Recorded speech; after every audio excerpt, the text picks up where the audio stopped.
Yeah. Welcome to House Education, Thursday, January 15th. We are going to spend the next block of time essentially hearing from Legislative Council about Act 73, but much of this is also meant to be a time for follow-up questions from committee members if they may be unclear of a few things here and there. I don't know, were you prepared to open things up with some stuff? All right. Ouch. I will throw it open to the floor. I have so many things, but let's take advantage of the time. Are there questions that came up during our discussion the other day that you'd all like to discuss now? We don't want to waste this opportunity. Danny, were you just about to ask something? Is redistricting going to work to save money? Oh.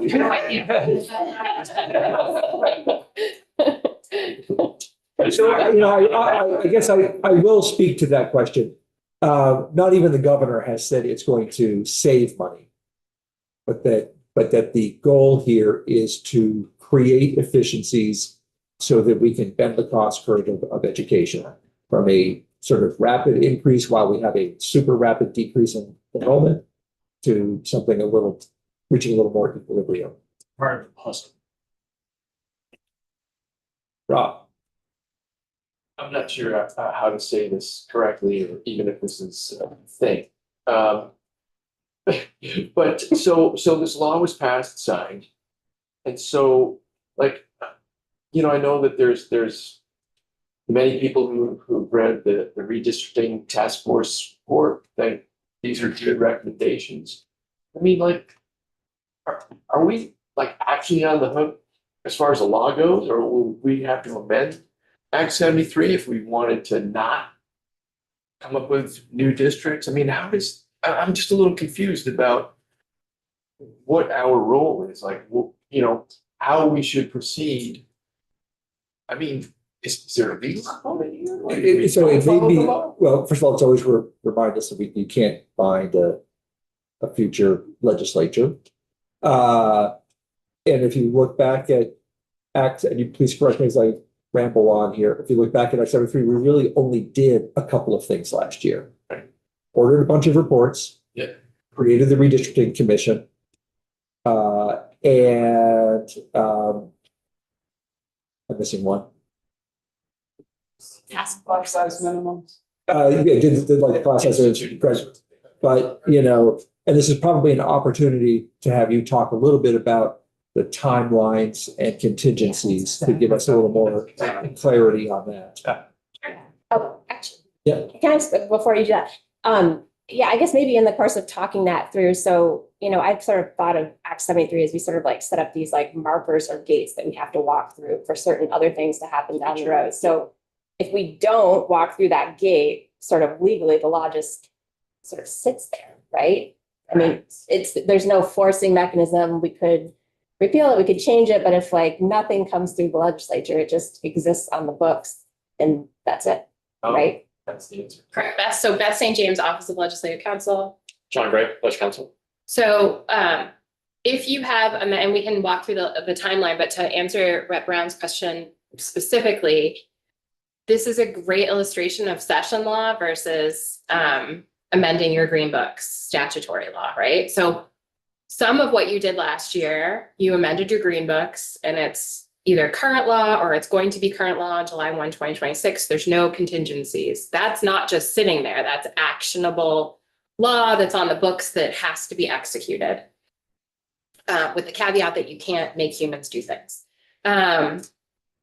All of the session law that you created in Act 73 and every other time you create a piece of session law, if there's a contingency on it and the contingency never comes due, it just sits there. I mean, I don't think you have them, but every year the Secretary of State's office compiles all of the acts and resolves from each session, and they're white and they're thick. And that contains everything that's in your Green Books, but also all of those session laws. And the reason, some of the reasons we don't like to put stuff in session law is because it just sits there and it's very hard to find. But yes, if you don't meet a contingency and you don't repeal that law or you don't amend that law, it just sits there.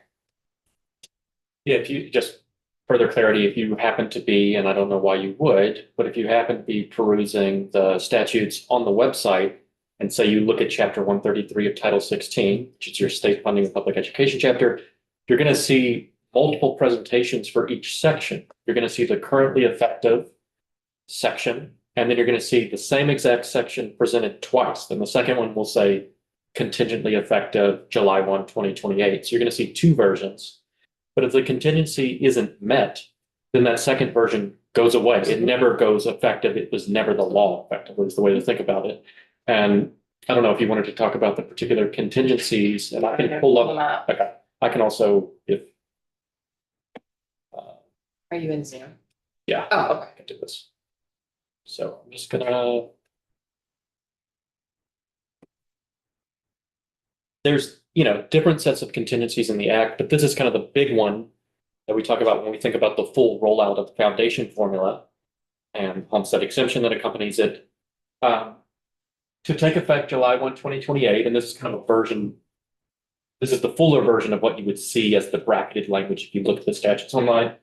But then you have the two conditions. New school districts have assumed responsibility for education, and you've received that foundation formula report pursuant to section 45A to provide opportunity to enact legislation in consideration of report. If these aren't met, then those things don't go into effect. But to answer, I think, the basic question, the legal question, you can change these things, right? This is the contingency, but if you altered the contingency such that you remove the school district component or you remove the foundation formula report, then the language would then say goes effective July 1, 2028, right? And there would be no contingency. Those sections would just come into effect. So the bill is set up as a package, right, that links among different sections things that are happening, but that's a choice. It's a policy choice that you have, and you can change that.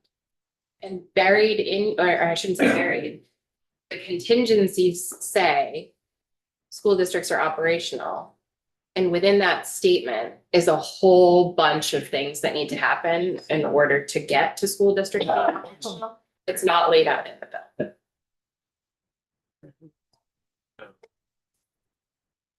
So, for example, if we went down the path of, hey, we're not gonna do anything to governance, and we're just gonna do the foundation formula, we would have to go back in, pull out all those contingencies to have those parts take effect. And just to remind you guys of some of the things that we talked about last week, it's not legally required, but know that in the creation of the foundation formula, some of the measures that were included, particularly the equalization measures, are predicated on a particular understanding of what the school district configuration will be. So if you make, depending on the choice you make in that space, you may still want to revisit the foundation formula as enacted, even if you got rid of the contingency. So you may have to touch pieces, not legally, but practically, you might want to touch them because of the effects that they would produce because the pieces are linked practically. So there's a difference between legal linkage, right, and then the practical linkage. And I think that's part of what people are kind of confronting in the spaces.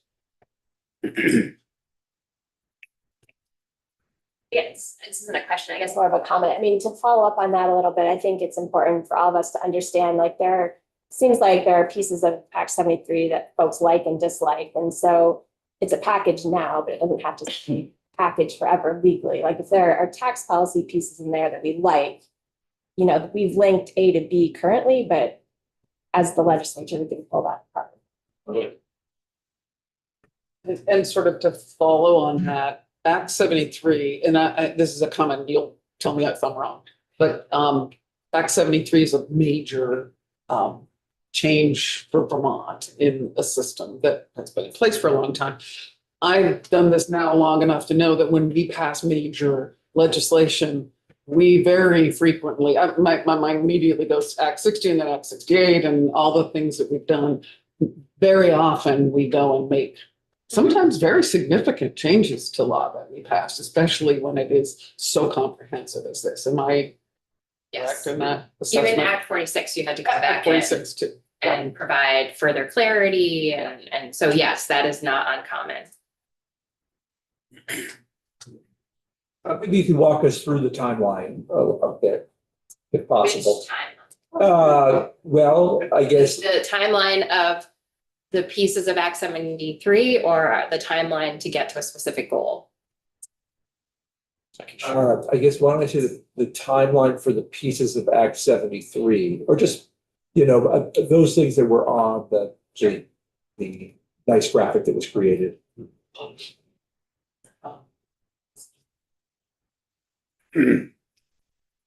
So I just, before John walks through this or whoever, however we do this, I just want to note that this timeline reflects deliverables and goals of Act 73.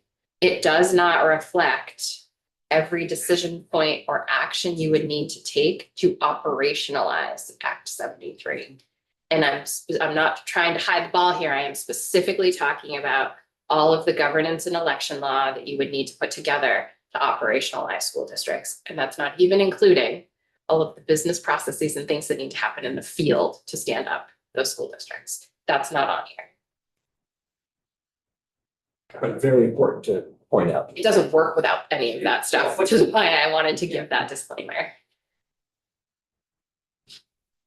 Do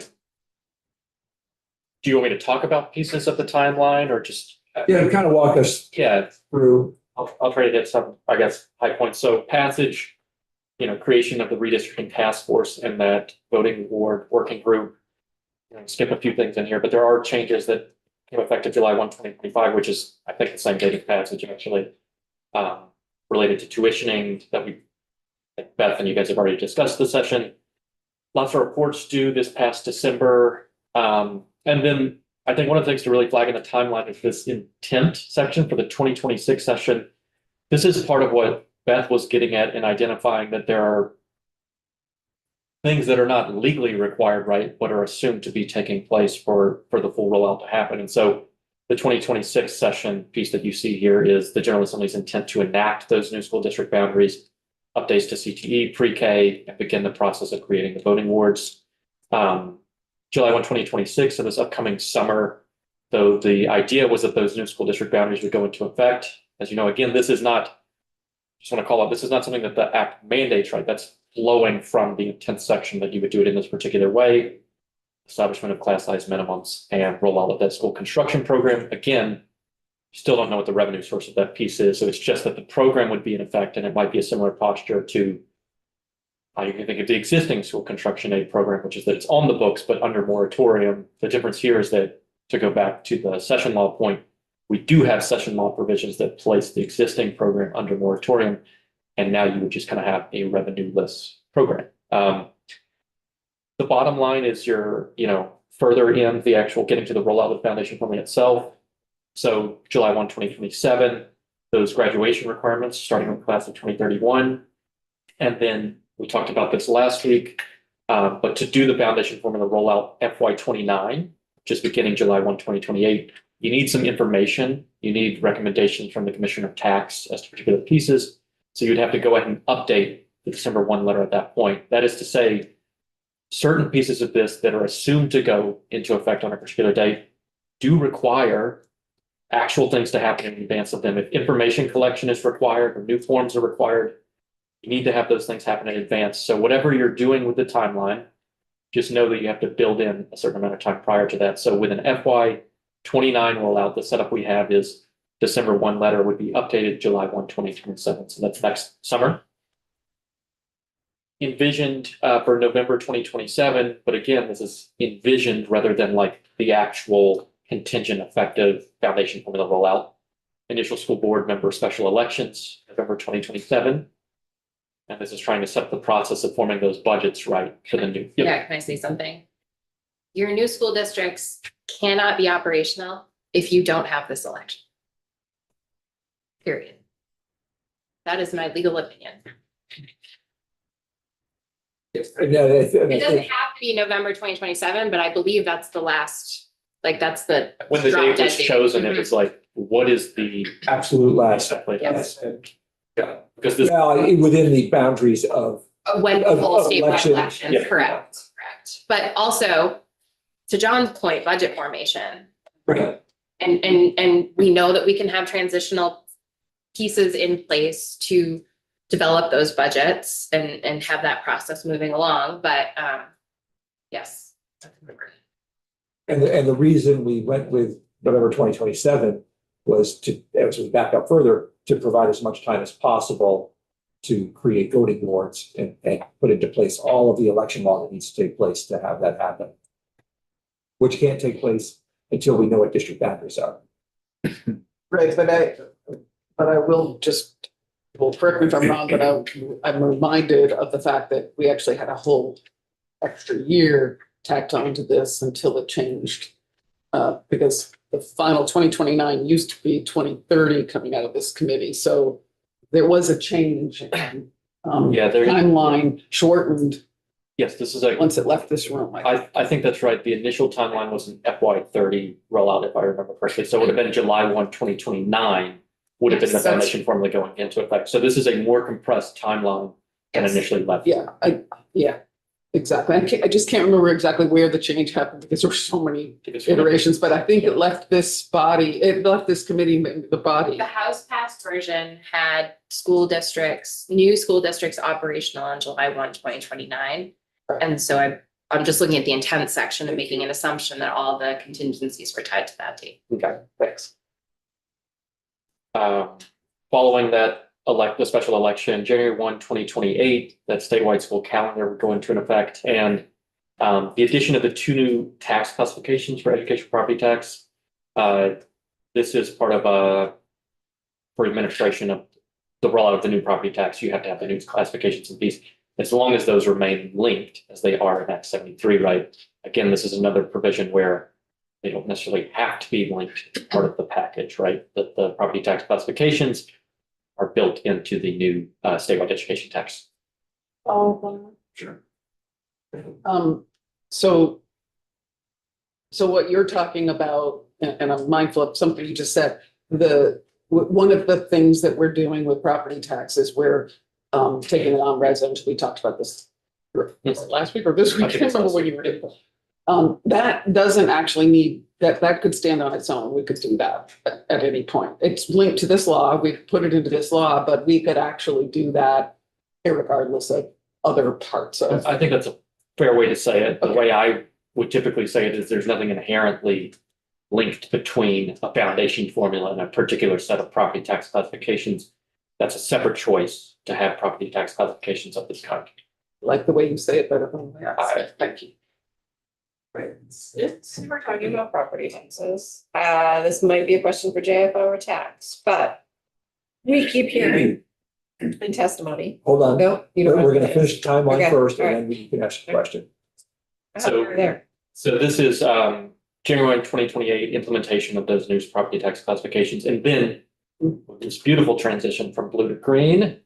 July 1, 2028, FY29. This is your full rollout, foundation formula, new homestead exemption, appeal of the property tax credit, you statewide education tax, all the big things.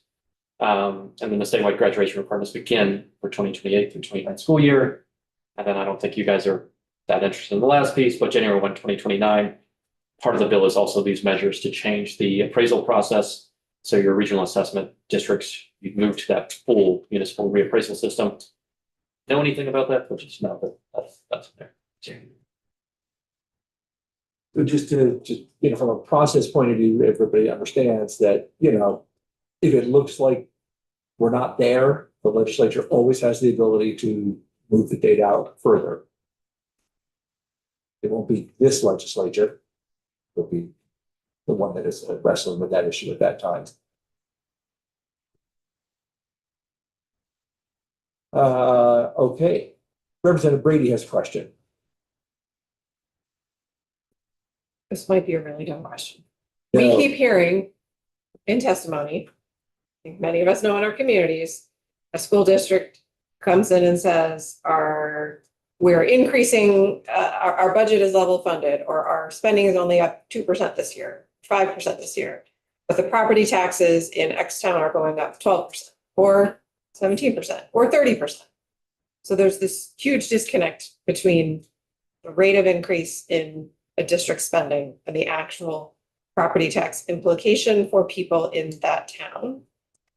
Does the foundation formula plan on which we are heading towards change that fundamental, I would say, problem in our system right now? Yeah, so I have And a, if so, how? I have a few I know responses. that. I will say, I Okay. think your first assessment that JFO or tax would be, Yes. the Yeah. answer this is a good one, but I could tell you a couple of things that I think are responsive. So one is, I think you're in part identifying the lack of link between decision-making at the local level and the imposition of the property tax. So I just wanted to flag that you're in Act 73, you would no longer have that budget vote for the EOP that you're receiving. So you wouldn't have this lack of sync between any decision made there and the imposition of the tax.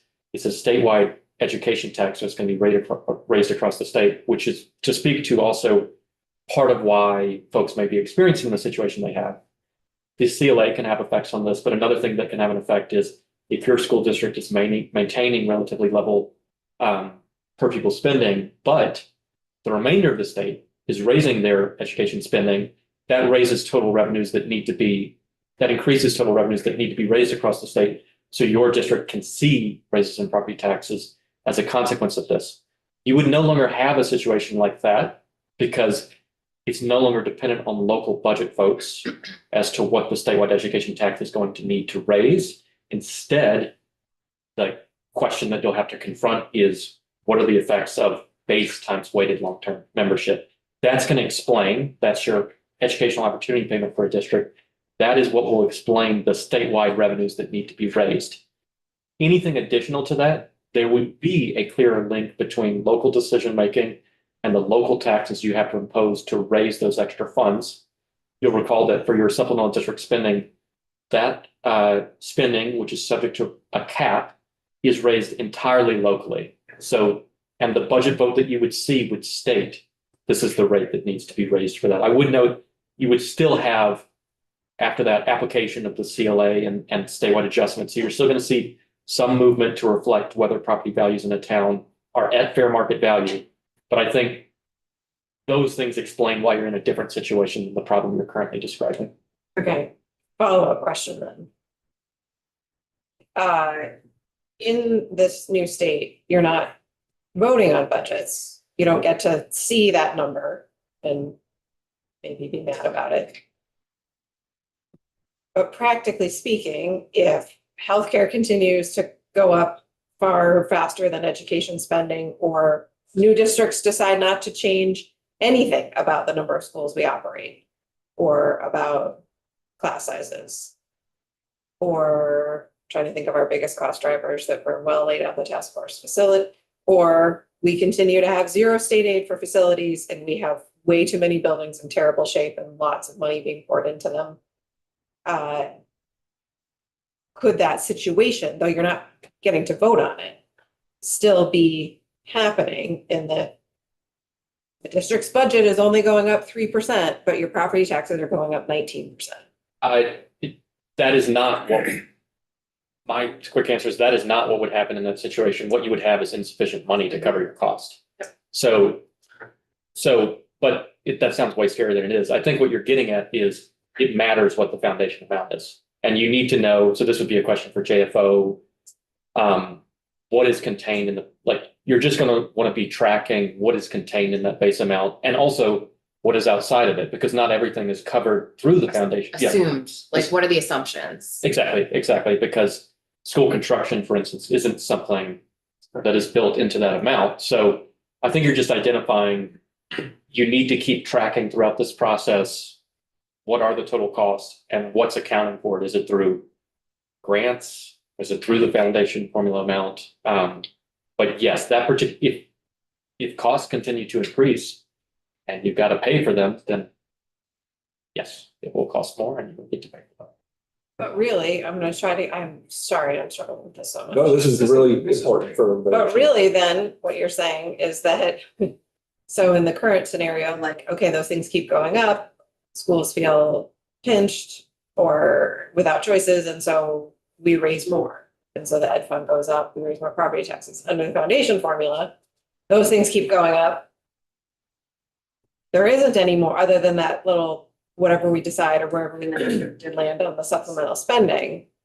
If those things keep going up, if we operate the system at the same kind of in scale now, if healthcare costs keep going up, we have no state program for school construction. It just means school budgets are going to be just potentially You're no longer really, like, you have to make it work. You don't have it, so you just are gonna have to cut things or work without plumbing or whatever it takes.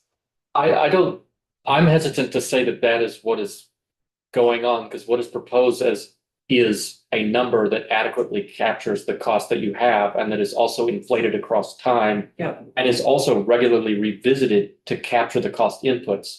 I think maybe that's the best thing to say here, is that one of the updates to the pupil weighting section, it's the final subsection, you have to regularly reassess the inputs to the foundation formula and update as reflective of cost. So this is, I wouldn't call it a, I get that I understand the question you're asking. That is, the foundation formula is not imposing some kind of cap that alternatively constrains school districts in the way that a proposed cap today would, right? It's meant to capture accurately cost inputs, but you will need to do the work to make sure that that happens. And so doing the work, and as you're saying, Beth, the assumptions are detailed understanding of the cost drivers, or the sort of the most perhaps out of proportion cost drivers today matter a whole lot of how they're dealt with in the foundation formula. If we know they're become almost even more significant in terms of understanding how we know healthcare costs, facilities, student mental health needs. I'm trying to go back to the task force. I think they did some really good work about those cost drivers. Having those extremely well examined and accounted for in the foundation formula becomes I think I see what you're saying. You're saying that in the current so system, important, because they're not like, in the current system, the way that that growth or change is accounted for is local budget settings. Right. Yeah, and the way that it's accounted for this is ensuring accuracy of cost inputs, basically. And I would just note that the foundation formula report that you would be getting at the end of this year is to assess the foundation formula holistically. And in part, it involves looking at nationwide data, right? But it also looks to Vermont context specifically, which may have unique characteristics. So all right, I'm done. I'm just gonna, I'm not sure I totally. just follow up. So, the foundation formula is regularly revisited. It is, done by sort of academics looking at the cost inputs of education. And it has an inflator in the in-between time. yes. So that's all sort of meant to address, I think, your concerns about the impact. But the real impact on a school district in terms of the funding it receives is the number of students that it has. It's And student characteristics. and the student characteristics. If if you are a small district and you lose 50 kids over 5 years or 50 kids over 2 years, that will have an impact on what the money you're receiving is. Yes. And I just always would point out that the wild swings in property taxes when you're a school district and you've really level funded your budget. There's the pre-CLA number, which schools control, sort of. And there's the post-CLA, which is when you're applying, the equalization. So everybody's paying their fair share. That's not a function of education spending. That's a function of making sure everybody pays their fair share. Yeah, follow up. I just said, I think even under the potential new construct of a foundation formula, I think voters are going to continue to be confused by that. Like how the equalization measures impact them. So I think, some of the confusion, I mean, not to be pessimistic, I think will persist, and maybe there's not, we can't perfectly solve for that. But my other question was, talking about cost drivers and inflators and revisiting the foundation formula, can you remind me sort of how frequently are those issues being sort of monitored or revisited? Is it annually or? Let me check.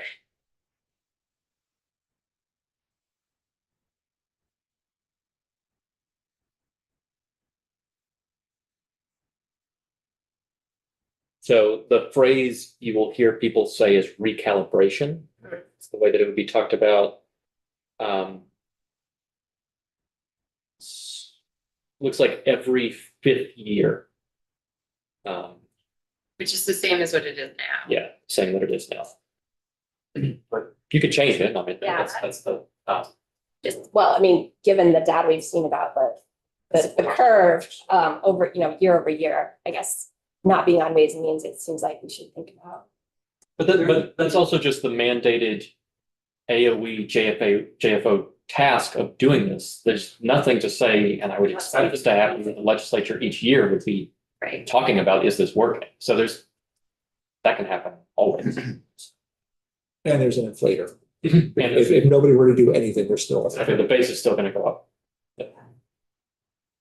Sort of following some of this line of conversation, got all of that, that's all in place. Somebody's school roof collapsed from snow. Where does that burden has to be borne within the budget that you have, well, not, you just. This, I think we don't have an answer for. We don't know what's happening. Could you repeat the question? Didn't hear it at this end. I'm sorry, I didn't mean Okay, to. try it back here. It's quite all right. I'm curious about how a school district would address the issue of, given all the other things that are factored in, a school has a roof collapse over snow, how is that addressed in any given year as a school district, when you have that boxed in amount of money you're getting? Yeah, I think we don't know that, and just to draw out the place in law where we don't know this, currently, your bond votes become part of your education spending, right? So they're factored into and you may reach an excess spending rate, you may get taxed in different ways, but they're built into your education spending. There is no longer a concept of education spending in the future because you're just receiving an aggregate amount of funds for the students of these particular characteristics. So it's an unresolved area is, I think, the easiest way to say it. I do, just as a follow-up, I use the roof collapse as a hypothetical example, but I would welcome everybody else to think, including you, about other hypothetical examples that could. Right, and, today there is this emergency fund that the AOE has. I don't think it's at all sufficient anymore. But I would say all things construction related have been not resolved yet. So, I do not believe, and please correct me if I'm wrong, that the foundation formula calculation, we haven't resolved how do we build a new school? Who takes on that cost? Does it become part of your foundation formula payment? Does just your district vote on it? Those remain unresolved questions. And I was just thinking too, and you would know this, functions, school board, like you get the EOP, that was called, Mhm. and now you build the budget, your teachers, your staff, your electric bill. I mean, do you all keep a rainy day fund?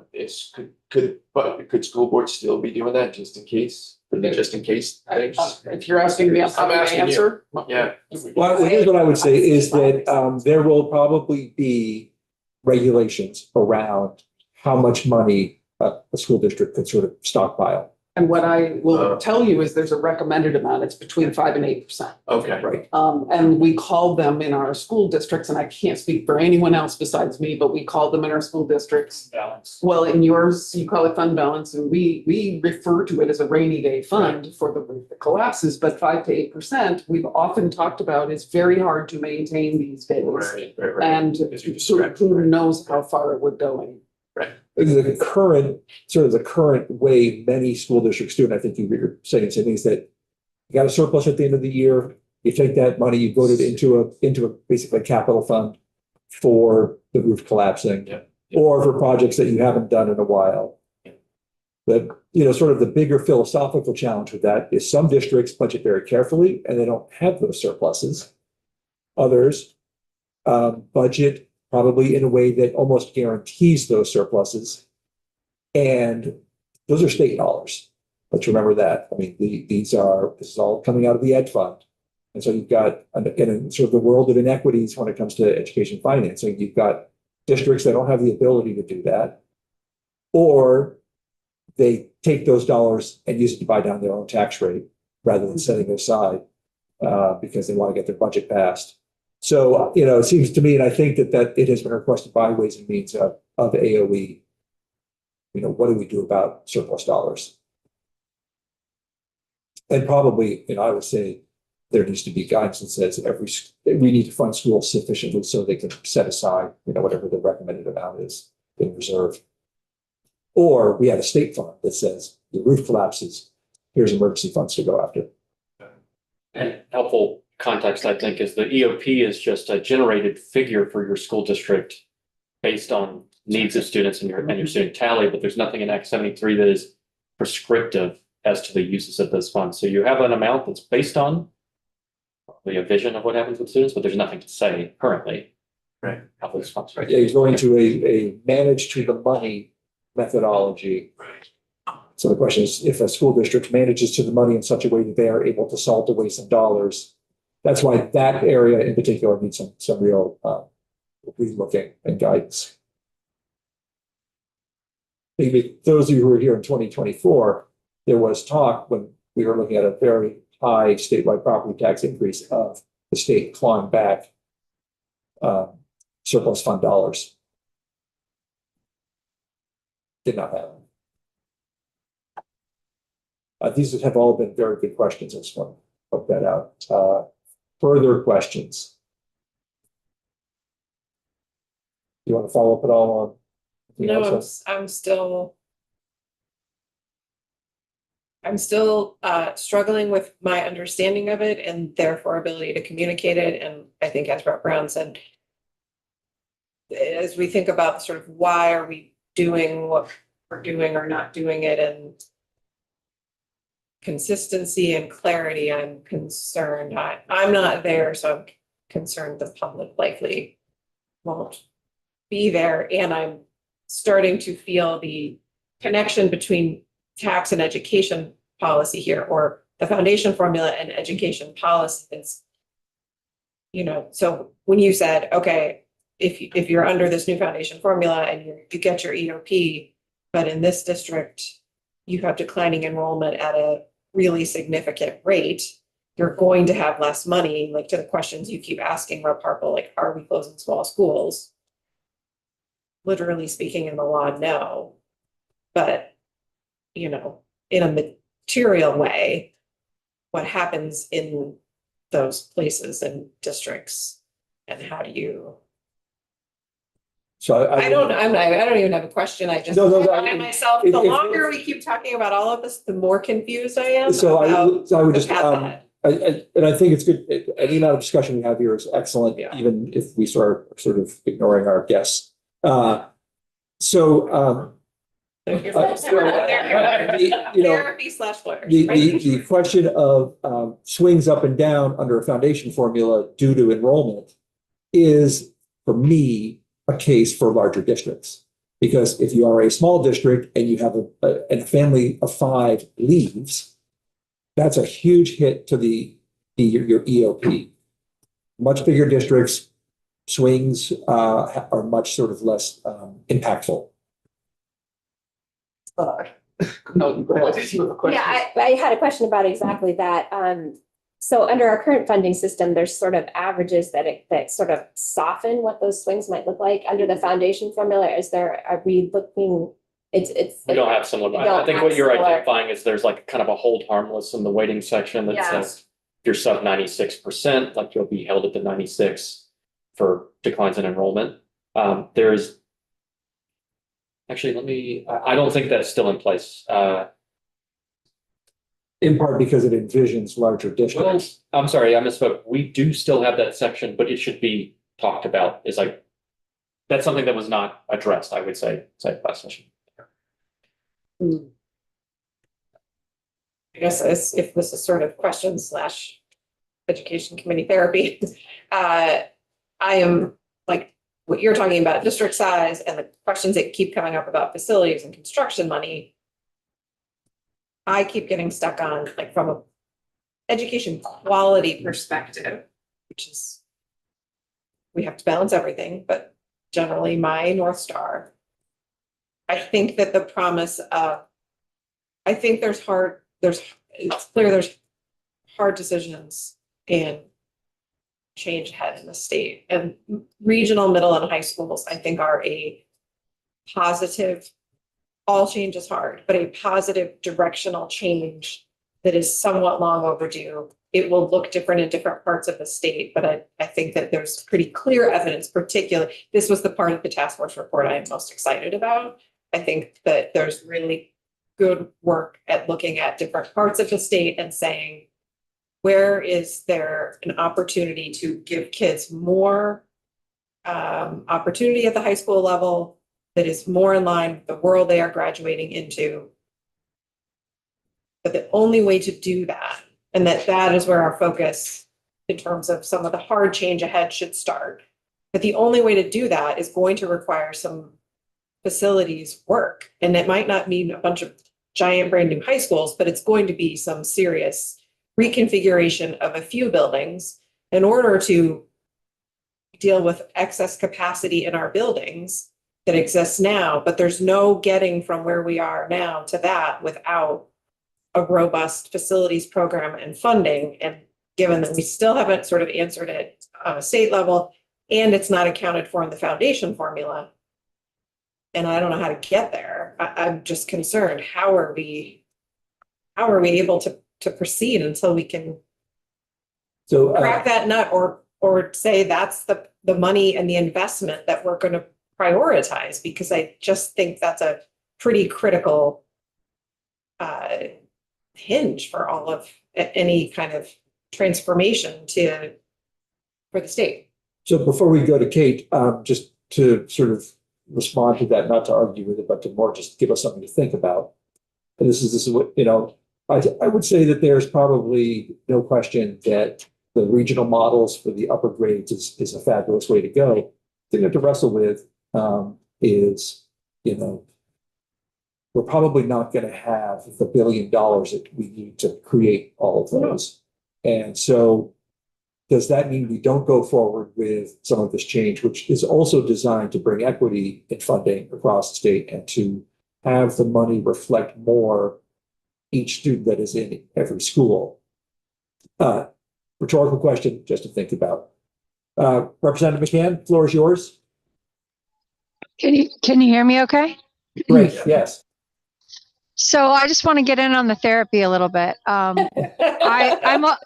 a little bit worried that we're talking about putting the horse in front of the cart, talking about the foundation formula without talking about the redistricting. I think we heard loud and clear from some of the superintendents that it won't achieve the equity we're looking for, just paying out a certain amount per kid throughout the state. Because let's say you're in a district with 1 middle and high school and 5 elementary schools, and 2 of those elementary schools are fairly small and close to other little elementary schools, so that you could actually do some consolidation, but you can't make that happen because a town won't vote it through. You're going to be using up that money from the foundation formula to help continue to operate those really small schools. So I just want us to remember what we've heard so far as we move forward and really consider how we're going to help districts combine with other districts in a way that works for all kids and increases opportunity. It was an interesting, in the testimony yesterday, we've heard a couple of times now people saying, one of the challenges is that some districts can be more efficacious with their dollars that they receive than others. I guess I would sort of counter that by saying, well, hopefully in our new funding formula, everybody will become very efficient with their dollar use. But right now, the real hardship of the system is that some places don't even get the dollars to be efficient with. And so we're never going to level up everybody so everybody's perfectly using every dollar. But I would also caution us from saying, well, this district, because this district's not going to use its money as efficiently, we somehow have to throw the baby out with the bathwater. I get the point. It's just, I think the hope is that with a sort of stable, predictable funding system that isn't reliant on voters saying yes or no, the planning to be efficient can be a lot more strategic and long-term thinking. Good job. I just wanted to offer something that, just a reminder from last week.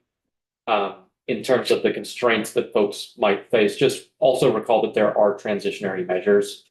So in the first years of the rollout, if you had higher ed spending and now your EOP that you're receiving is lower, would be gradually moved to the EOP. So at least for the first few years, there are those transitionary measures. And it works both ways. If getting a lot more money, you smooth into that.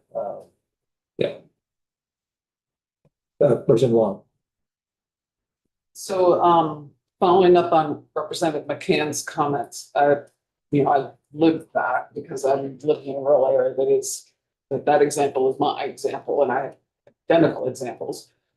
One of the things that I have, this isn't really a good question for you, but we're in the process of discussing here, I guess. So, one of the things I've learned over the last 6 months that since this law passed is that there's two things that my constituents don't understand and haven't grasped yet. And one of them is the change in not just structure of our education funding formula, but also the change in philosophy around our new education funding formula and system. And they are at this point not grasping that they won't be voting on the budget in the manner in which they have. And I've spent a lot of time talking to my constituents in whatever place I can about how that is changing and what are the goals. And I think that that's a really difficult situation. The other thing I think, because I think it's going to come as a surprise, no matter how much I say, it doesn't seem to hit home. That's a significant change. The other thing, there's a lot of movement going on, and I'm going to speak for my area because it's rural and because rural areas right now are having to make lots of decisions currently and have had to over the last number of years because the burden has been escalating in rural areas where enrollment has declined more significantly. And that is, there are decisions being made that may be undone. I mean, decisions today, if we were to go forward with mandated closure, district changes, and you've got the changes. Representative Harkle has talked about this many times. Whether the law says you have to close schools or not, there's going to be a situation where that's going to happen, especially in our rural areas. And some of those areas really are a long way from one school, maybe a very long way from another school.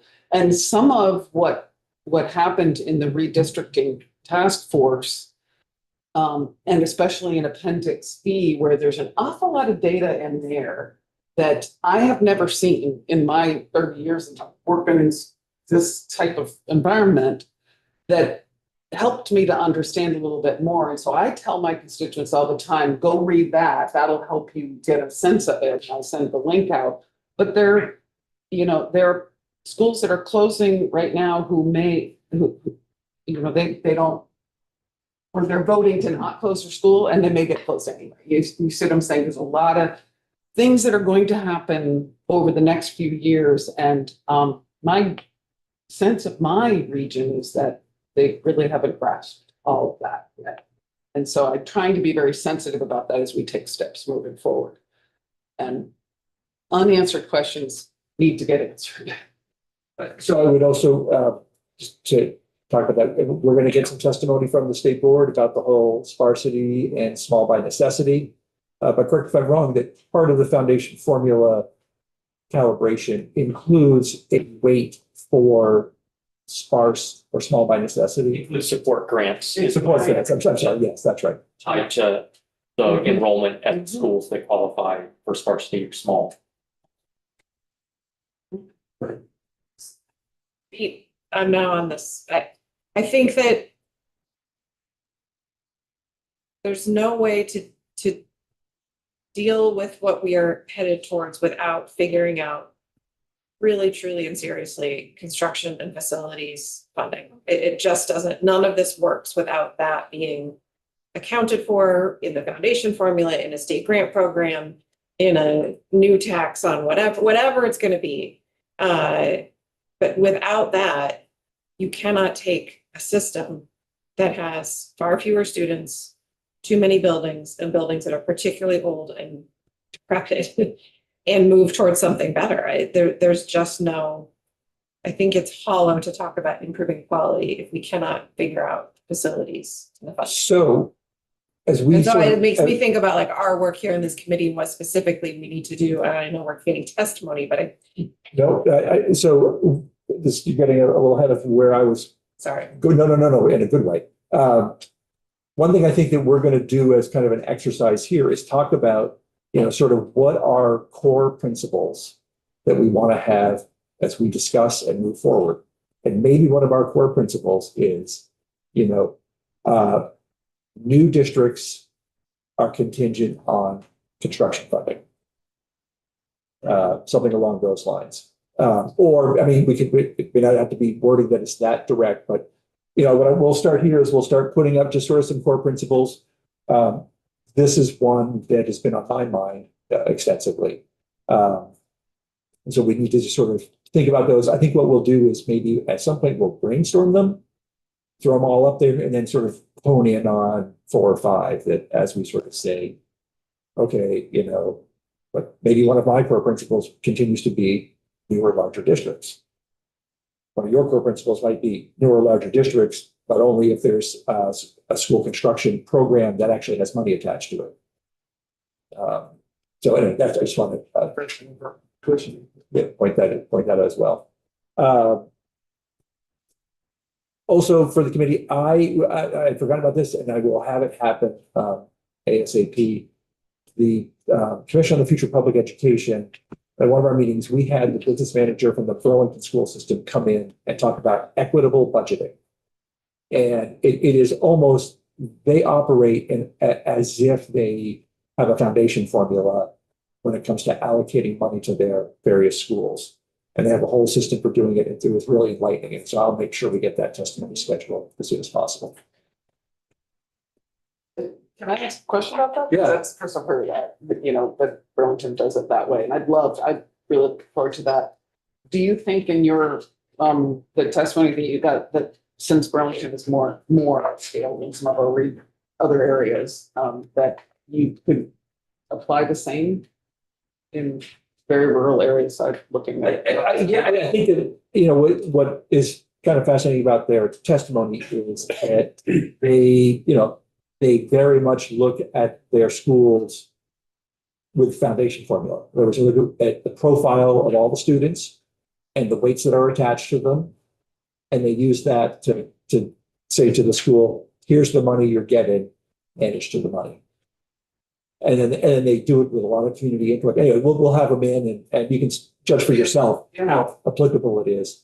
It was just a really good thing, and to the level that it's applicable, I think everybody can make their own judgment. All right, we're gonna wrap here for lunch. Back for our joint meeting at 1:15.